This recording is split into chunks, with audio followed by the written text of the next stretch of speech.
Hi, I'm Bobo.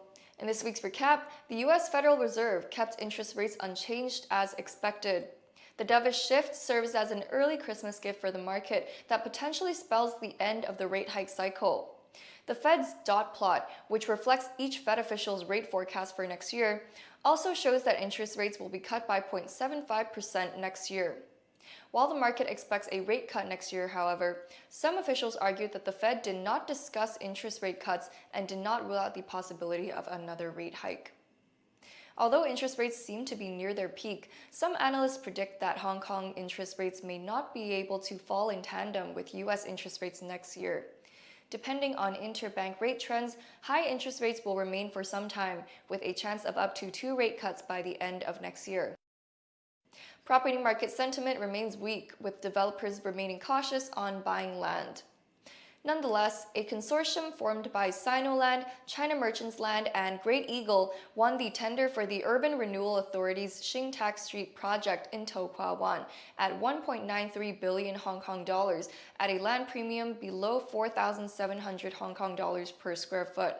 This is 45% lower than the bidding price of the Urban Renewal Authority's Wing Kwong Street project, also in To Kwa Wan, which was sold to another Sino Land-led consortium 14 months ago. The Shing Street received at least 6 bids, perhaps due to its urban location.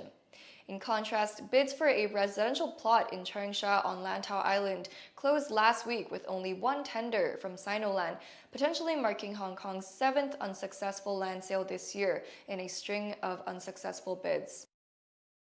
Looking at the first-hand market, about 266 transactions were recorded for new projects over the weekend. Deals mainly came from the third round of Yoho West sales last Saturday in Tin Shui Wai, with nearly 90% of its units sold in 2 days. That's 246 units. So far, buyers have snapped up a total of 890 units, generating more than 4.5 billion Hong Kong dollars in sales. Meanwhile, the first-hand market recorded 1,060 transactions, a 4-month high since August this year.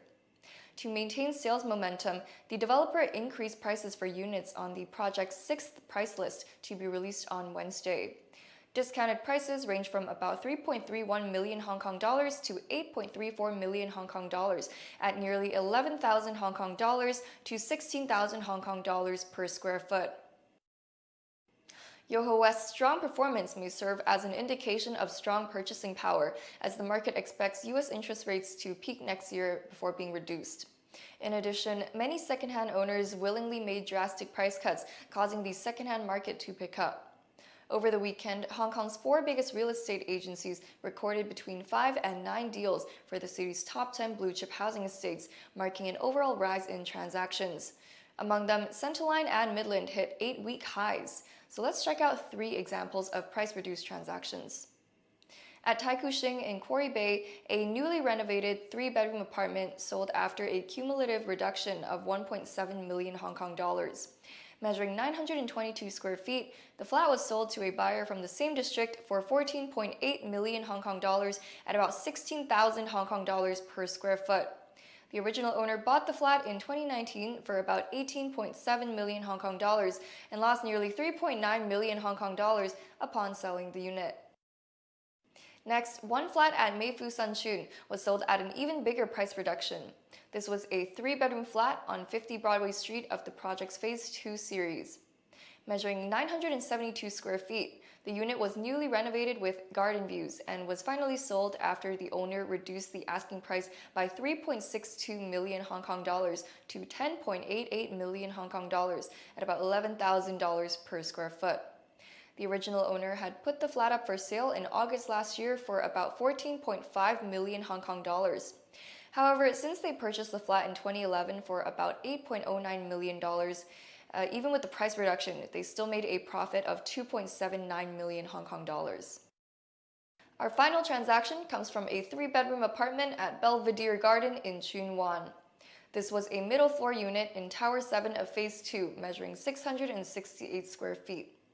The original owner put the flat up for sale last month at 6.3 million Hong Kong dollars. But feeling pessimistic about the market, they lowered the asking price by 450,000 Hong Kong dollars and ultimately sold the flat for 5.85 million dollars at less than $8,700 per square foot. The unit was purchased by a young couple hoping to move in after marriage. Since the original owner bought the flat in 1995 for 2.5 million Hong Kong dollars, they still made a profit of about 3.31 million Hong Kong dollars. After a 28-year holding period, the flat saw a 1.3-time rise in appreciation. For more information on the secondhand market, stay till the end of this video for this week's recap of secondhand transactions across each district. That's all for this episode. See you in the next.